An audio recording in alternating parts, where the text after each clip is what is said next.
Hello everyone, this is 05 and welcome to the Uber Show Toy Review. And today's review looking at the 2010 release by Hasbro of the Marvel Universe action figure review. And today's action figure review looking at the series number 2, action figure number 19 of the Iron Patriot. Now I got this straight from another toy shop this time, another scalper shop for 40 ringgit. The one that I like to go to, well, they actually don't have this figure, so I'm forced to go to another shop that actually sells it for 40 ringgit. Now let's take a look at the front part packaging here. The front part packaging, the top part here, you got a nice little image of the Iron Patriot. Now in this section here, it's stated as Iron Patriot in a white font. The background, however, is quite interesting. A mixture of colors. You got dark blue there, and then goes red. But they're trying to simulate the same colors as, well, the character itself. Then it slowly cuts off to black and then to white. The bottom part here states as includes a classified file with secret code. Of course, the secret code is not usable anymore by the time you get this. Now here you got the hammer logo. Now in the plastic bubble you got the figure itself, the Iron Patriot, and next to it is the repulsor clip-on. Behind the figure is the base stand, and behind the base stand you got the top secret file card. At the back of the packaging you got a nice little image of the Iron Patriot, and below it you got the bio. Now this is the older series, of course. This is the Winter Soldier, the Iron Spider-Man, and Mary Jane Watson. Below the three figures is the Norman Osborn artwork holding the Green Goblin mask and says to you, become an agent of Hammer at freefiles.com, which of course makes no sense. So let's open up this packaging so we can molest the toy. Be right back. And we're back of the review figure and the rest of the stuff out from packaging. Now inside the packaging it comes with a top secret file folder that contains a small little piece of paper with the secret code for you to enter at freefiles.com. However, by the time you get the code, then it's not usable anymore. Next we have the character card that shows the nicer artwork of the Iron Patriot. And on the back here, you got the Superhuman Registration Act, nicer avatar image of the Iron Patriot, and below that is the thumbprint. His real name is Norman Osborn, codename Iron Patriot, hair reddish brown, eyes blue, height 5'11", weight 185 pounds, sex male. Powers. Norman Osborn is highly intelligent with expertise in a variety of scientific fields. He has enhanced healing factor, reaction speed, and strength. Norman Osborn now currently wears the Iron Patriot armor, granting him powers and abilities similar to Iron Man in addition to his original powers. At the bottom, enhanced human. And that's about it. Next, this is a very interesting, well, email from AIM agents. Yes. The AIM agent 94166 at madscientist.fke is sending an email to AIM 97213 at destructiveurge.fke regarding about the Iron Patriot. And they were talking about, well, they're trying to study about the armor itself and saying that, well, Norman Osborn is not Iron Man. According to what the email said, Iron Patriot is powerful, but he is no Iron Man. The countermeasures we already developed for combating Stark should be more than sufficient to deal with Osborn. And, well, that's about it. Next, we'll take a look at the accessories.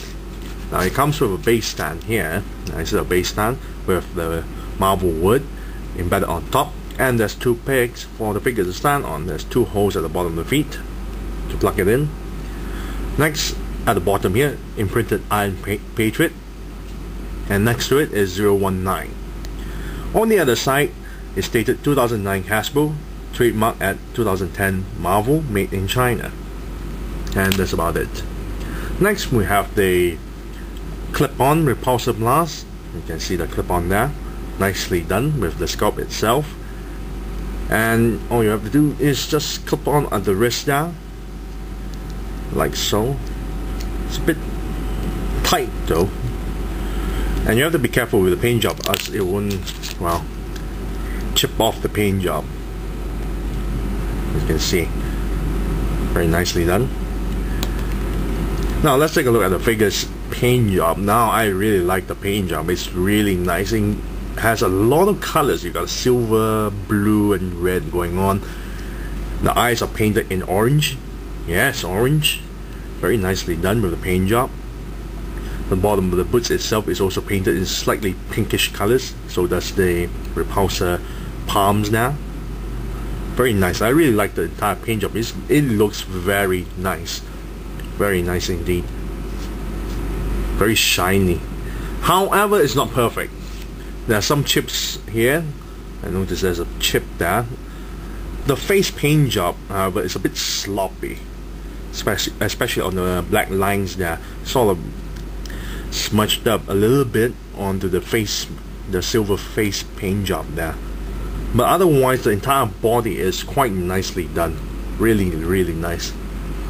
Now, the sculpt of the body itself is actually nothing new. I have the Extremis armor Iron Man next to me, and they're basically the same. The only difference is the arc reactor here. Now, this is a new sculpt they just added on, and unlike the original one, which is a triangle, Osborn wants this arc reactor down to shape like a star, for representing the United States of America. Other than that, there's nothing new here. So let's take a look at the overall articulation. Articulation is also the same as the Extremis armor Iron Man here. So the neck joint is absolutely gorgeous. It has a ball hinge joint on the neck there, which you can pivot the head all the way up like so. So you can do a flight mode, or look all the way down like so, and turn the head 360 degrees. Or if you want to, move a little bit side to side. It's a bit loose on the ball joint though. There's also a swivel neck joint here.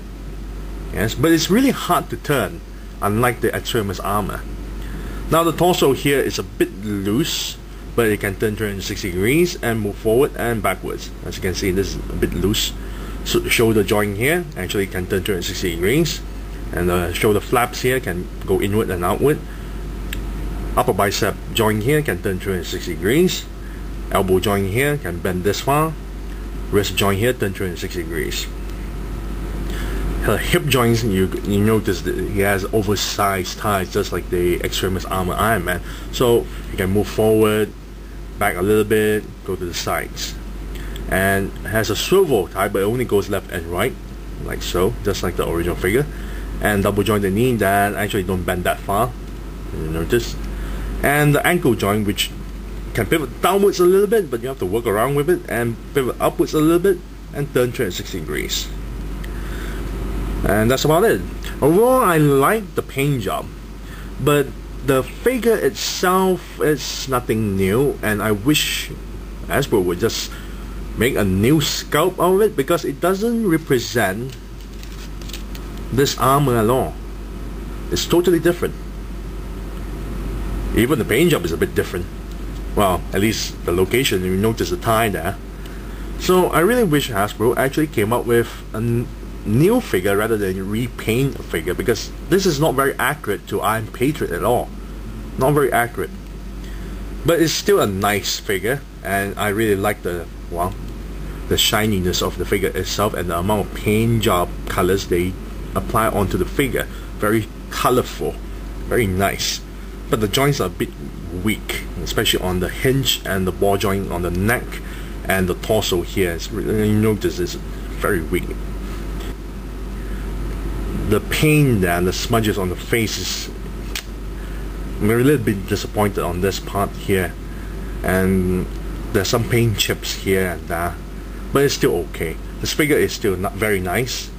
So 8 out of 10 for the Iron Patriot.